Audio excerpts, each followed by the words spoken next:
ഇന്ന് ഞാൻ റോമ ഫോറത്തിലാണുള്ളത് കേട്ടോ. റോമൻ കാലഘട്ടത്തിലെ ആ, ഒരു പ്രധാന സ്ഥലമാണ് റോമൻ ഫോറം. ഞാൻ കഴിഞ്ഞ ഒരു വീഡിയോയിൽ നിങ്ങൾക്ക് റോമ ഫോറത്തിൻ്റെ മേളിൽ നിന്നുള്ള ഒരു കാഴ്ച കാണിച്ചിരുന്നു. അന്നത് ഇത്രത്തോളം കാണാനും അതിനെക്കുറിച്ച് വിശദമായിട്ട് പറയാനും പറ്റിയില്ല. അതിനകത്തേക്ക് കയറാനുള്ള സമയവും നമുക്ക് കിട്ടിയില്ലായിരുന്നു. അത് കാരണം പിന്നൊരു അവസരത്തിൽ ഞാൻ അതിലേക്ക് കയറാമെന്ന് വിചാരിച്ചു. പക്ഷേ ഞാൻ പോയ സമയം ഇന്നും താമസിച്ചു പോയി. അവിടെ ഒരു 6:30 മണി വരെ അതിനകത്തേക്ക് കയറി പോകാൻ പറ്റുള്ളൂ. ഒരു 8 മണിയാകുമ്പോൾ എല്ലാവരും തിരിച്ചിറങ്ങണം കേട്ടോ. ഇപ്പം ഞാൻ അതിൻ്റെ വെളിയിലാണുള്ളത്. എന്നാലും വെളിയിൽ നിന്ന് കാഴ്ചകൾ ഒത്തിരി വിധം കാണാം. എന്തായാലും നമുക്ക് വീഡിയോയിലേക്ക് പോവാം. ട്രാവൽ ടെക്കിൻ്റെ ഒരു പുതിയ വീഡിയോയിലേക്ക് എല്ലാവർക്കും സ്വാഗതം. നമുക്ക് റോമ ഫോറത്തിൻ്റെ അകത്തെയും വെളിയിലത്തെയും കാഴ്ചകൾ കാണാം കേട്ടോ. ഇത് നിർമ്മിച്ചെടുക്കാൻ വേണ്ടി ഏതാണ്ട് ഒരു സഹസ്രാബ്ദം എടുത്തു എന്നാണ് പറയുന്നത്. ഇത് ആക്ച്വലി നിർമ്മിച്ചത് ഞാൻ പറഞ്ഞല്ലോ, BC 7-ാം നൂറ്റാണ്ടിൻ്റെ അവസാനത്തിലാണ് നിർമ്മിച്ചത്.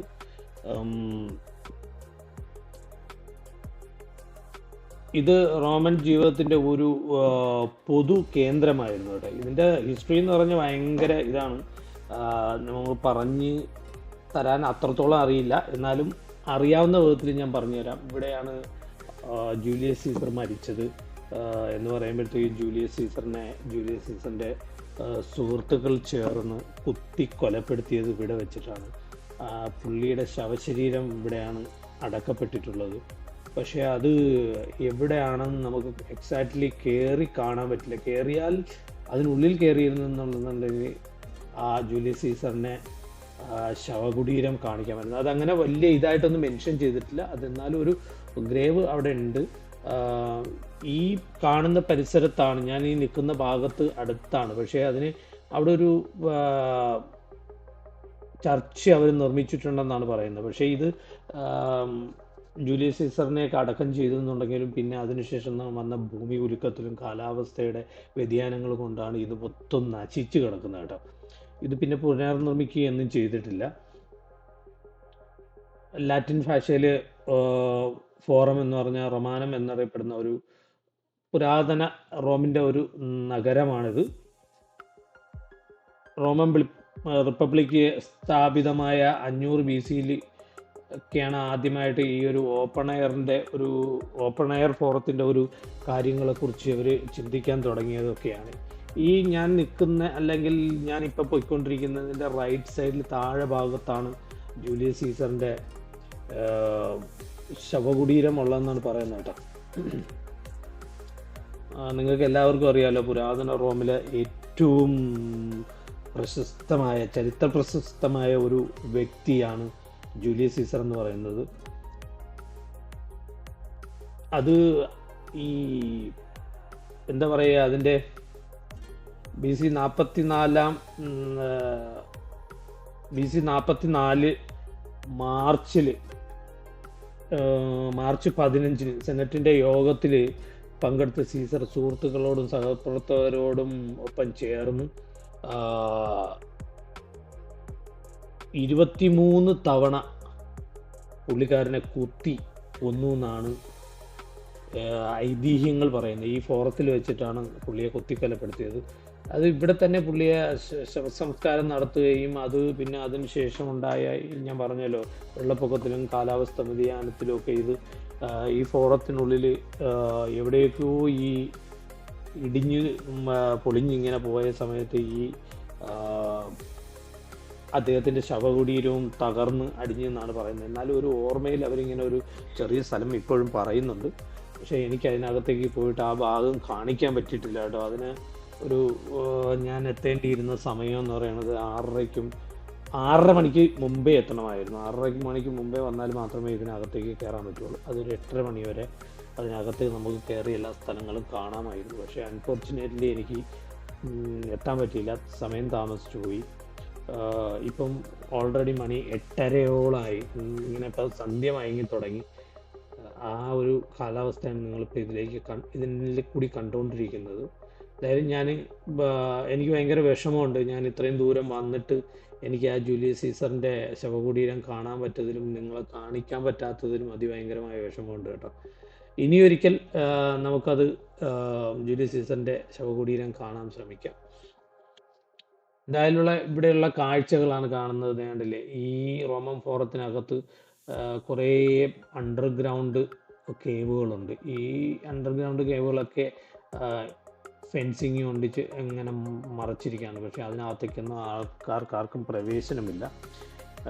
ഈ ഭാഗം ഓപ്പൺ ആയിട്ടാണ് ഉള്ളത്. റോമൻ ഫോറത്തിൻ്റെ ഈ ഭാഗത്തേക്ക് നമുക്ക് എപ്പോഴും വേണമെങ്കിലും കയറി വരാം. പക്ഷേ അതിനകത്ത് കയറി കൂടുതൽ കാഴ്ചകൾ കാണണമെന്നുണ്ടെന്നുണ്ടെങ്കിൽ നമുക്ക് അനുവദിച്ച സമയത്ത് തന്നെ വരണം. എൻ്റെ അടുത്ത് ടിക്കറ്റ് ഉണ്ട് ഓൾറെഡി, പക്ഷേ എനിക്ക് അതിനകത്ത് കയറാൻ സമയം താമസിച്ചു പോയി. ഞാൻ വന്ന് സമയം താമസിച്ചു പോയി. അപ്പോൾ ഇനി അതിനകത്തേക്ക് കയറാൻ പറ്റില്ല. ഇനി വീണ്ടും ഞാൻ മണിക്കൂർ കണക്കിന് ക്യൂ നിന്ന് ടിക്കറ്റ് എടുത്തിട്ട് വേണം എനിക്ക് അതിനകത്തേക്ക് കയറാൻ. സത്യത്തിൽ എനിക്ക് അനുവദിച്ച സമയം 6:15 ആയിരുന്നു. ഞാൻ വേറെ ഒരു സ്ഥലത്ത് പോയത് കാരണം ഇതിനകത്തേക്ക് വന്നപ്പോൾ ലേറ്റായി. അതാണ് സംഭവിച്ചത്. എന്ന് പറഞ്ഞാൽ എനിക്ക് ആക്ച്വലി ടൈമും പിടികിട്ടിയില്ലായിരുന്നു. എന്ന് പറഞ്ഞാൽ 6:15 പിടികിട്ടിയിരുന്നു, പക്ഷേ ഞാൻ ഈ സൂര്യപ്രകാശത്തിൻ്റെ ഇതൊക്കെ കൊണ്ടിട്ട് ഇപ്പം നേരെ ആയില്ല എന്നും പറഞ്ഞിട്ട് ഇങ്ങനെ വെയിറ്റ് ചെയ്തു. അതാണ് എനിക്ക് ഇവിടെ എത്തിയപ്പോഴത്തേക്കും കയറാൻ പറ്റില്ല. നമ്മുടെ നാട്ടിലേക്ക് പോലെ 6 എന്ന് പറഞ്ഞാൽ കുറച്ച് താമസിച്ചിട്ടായാലും നമ്മൾ വന്നാൽ നമുക്ക് അതിനകത്തേക്ക് കയറാൻ പറ്റുള്ളൂ. ആ ഒരു മനസ്സിലുള്ള ഒരു സങ്കല്പമായിരുന്നു ഇവിടേക്ക് വന്നാലും കയറാൻ പറ്റുമെന്ന്. എന്തായാലും ബാഡ് ലക്ക്, എനിക്ക് അതിനകത്തേക്ക് കയറാൻ പറ്റിയില്ല, നിങ്ങളെ കാണിക്കാനും പറ്റിയില്ല. ഇനിയൊരു അവസരത്തിൽ വരും. എന്തായാലും ജൂലിയസ് സീസറിൻ്റെ ശവകുടീരം കാണും. അന്ന് കൂടുതൽ വിശാലമായിട്ടുള്ള വീഡിയോകൾ നിങ്ങൾക്ക് കാണിക്കാൻ ശ്രമിക്കാം. എന്തായാലും ഞാൻ റോമൻ ഫോറമിൻ്റെ കുറച്ച് ഭാഗം, അതായത് എനിക്ക് കയറാൻ പറ്റുന്ന ഭാഗത്ത് വെളിയിൽ നിന്ന് കാണാൻ പറ്റുന്നതൊക്കെ നിങ്ങളെ ഞാൻ കാണിച്ചു.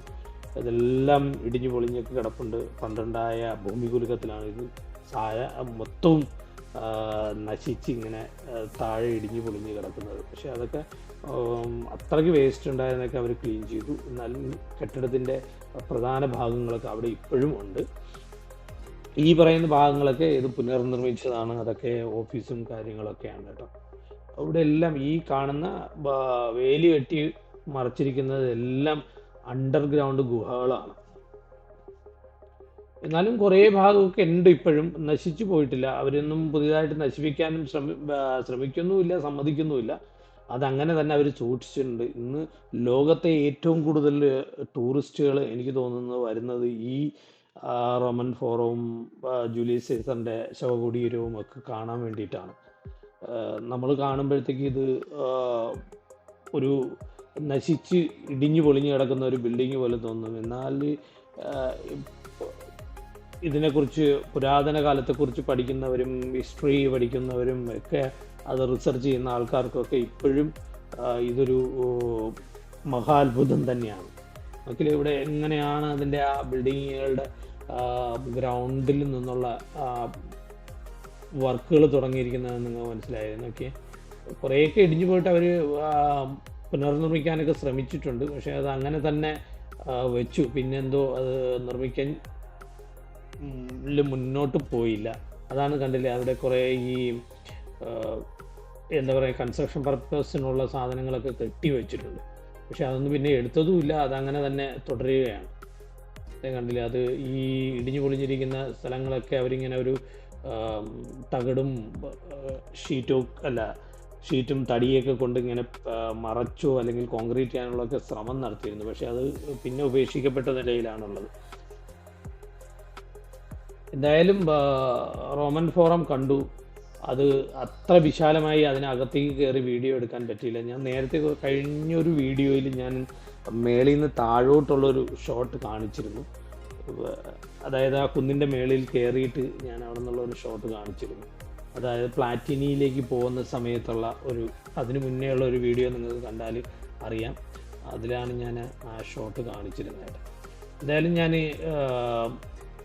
റോമൻ ഫോറത്തിൻ്റെ പുറത്തേക്ക് ഇറങ്ങി. ഇപ്പോൾ പുറത്തുള്ള കാഴ്ചകളാണ് നിങ്ങളെ ഞാൻ കാണിക്കുന്നത്. റോഡിൻ്റെ അടുത്ത സൈഡിലുള്ളത് റോഡെന്ന് പറയാൻ ഇത് കൂടുതലും ജനങ്ങൾ ഇതുവഴി വാക്ക് ചെയ്യാണ്. അങ്ങനെ വാഹന സർവീസ് വളരെ കുറവാണ്.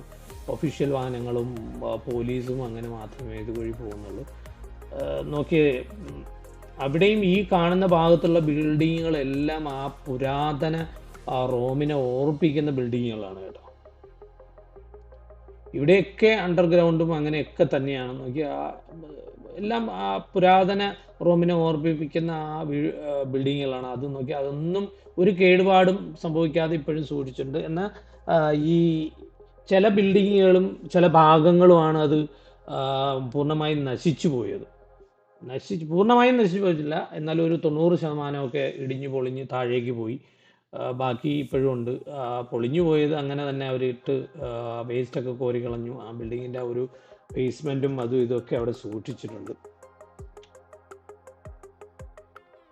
എന്തായാലും റോമൻ ഫോറത്തെ കുറിച്ച് ഒരു ചെറിയ ഒരു നോളജ് എനിക്ക് കിട്ടിയിട്ടുണ്ട്. അതാണ് ഞാൻ നിങ്ങളുമായിട്ട് പങ്കുവച്ചത്. കൂടുതൽ അതിനെക്കുറിച്ച് ഇനി ഗൂഗിളിലൊക്കെ സെർച്ച് ചെയ്ത് അതിൻ്റെ കാര്യങ്ങളൊക്കെ മനസ്സിലാക്കി ഇനി നെക്സ്റ്റ് ടൈം പോകുമ്പോഴത്തേക്കും അത് വിശാലമായിട്ട് നിങ്ങൾക്ക് കാണിച്ചു തരാൻ വേണ്ടിയിട്ട് ഞാൻ ശ്രമിക്കാം. എന്ന് പറഞ്ഞാൽ ഇപ്പം ഇത്രയേ പറ്റുള്ളൂ. ഇതിപ്പോൾ ഞങ്ങൾ ഈ വാക്കിംഗ് വേയിലെത്തി. ഇവിടെയും കുറേ കലാപരിപാടികൾ ജനങ്ങളിങ്ങനെ അവതരിപ്പിക്കുന്നുണ്ട്. ഇവിടെ മ്യൂസിക് അത് ഇതൊക്കെ ഉണ്ട്, പടം വരയ്ക്കൽ, ഫോട്ടോ സീൻസ്, പിന്നെ ചെറിയ ഡോളുകളൊക്കെ വെച്ചിട്ടുണ്ട്. അതിൻ്റെ അടുത്തൊക്കെ നിന്ന് ഫോട്ടോസ് എടുക്കാം. 1-2 പാൻഡ ഇങ്ങനെ ഇവിടെ ഒരു ഉണ്ടാക്കി വെച്ചിട്ടുണ്ട്. ആ പാണ്ടൻ്റെ അടുത്തൊക്കെ നിന്ന് ഫോട്ടോ എടുക്കാം കുട്ടികളെയൊക്കെ കൊണ്ടുവന്നാൽ. ഇവിടെ ഒരു പാണ്ട ഉണ്ട്. അത് ഒരാൾ അതിൻ്റെ ഇതൊക്കെ നോക്കി നിൽക്കുന്നുണ്ട്. വേറൊരാൾ ഫോട്ടോ എടുക്കാൻ വേണ്ടിയിരിക്കുന്നുണ്ട്. അവിടെ ബോക്സ് വെച്ചിട്ടുണ്ട്, ഡൊണേഷൻ ബോക്സ്. നിങ്ങൾക്ക് എന്തെങ്കിലും ഡൊണേഷൻ ഉണ്ടെങ്കിൽ അതിനകത്തേക്ക് നിക്ഷേപിക്കാം. ഇതിവിടുത്തെ ഒരു ബിസിനസ്സാണ് കേട്ടോ. ഇങ്ങനെയുള്ള വേഷങ്ങളൊക്കെ കെട്ടി പലരെയും ഫോട്ടോ എടുക്കാനും അതിനും ഇതിനുമൊക്കെ ഹെൽപ്പ് ചെയ്യും. അത് കുട്ടികൾക്കും എല്ലാവർക്കും വളരെ നല്ലൊരു പ്രചോദനമാണ്. അതുകൊണ്ടാണ് ഇങ്ങനത്തെ ഈ പാണ്ടകളൊക്കെ ഇങ്ങനെ റോഡ് സൈഡിൽ മിക്ക സ്ഥലത്തും നമുക്ക് പോയി കഴിഞ്ഞാൽ ടൂറിസ്റ്റ് പ്ലേസിൽ എല്ലായിടത്തും കാണാം. എനിക്ക് തോന്നുന്നു ഇറ്റലിയിൽ ഒട്ടുമിക്ക ഭാഗങ്ങളിലും ഇതൊക്കെ ഉണ്ട്. ആളുകളൊന്ന് ഫോട്ടോ എടുക്കുന്നുണ്ട്, ഉള്ള ചെറിയ കോയിൻസൊക്കെ അവർ അതിലേക്ക് നിക്ഷേപിക്കുന്നുമുണ്ട്. എന്തായാലും ഈ വീഡിയോ ഇവിടെ അവസാനിപ്പിക്കുകയാണ്. നിങ്ങളെല്ലാവരും ഷെയർ ചെയ്യണം, സബ്സ്ക്രൈബ് ചെയ്യണം, കമൻറ്റ് ചെയ്യണം. എന്തായാലും bye, take care, stay tune.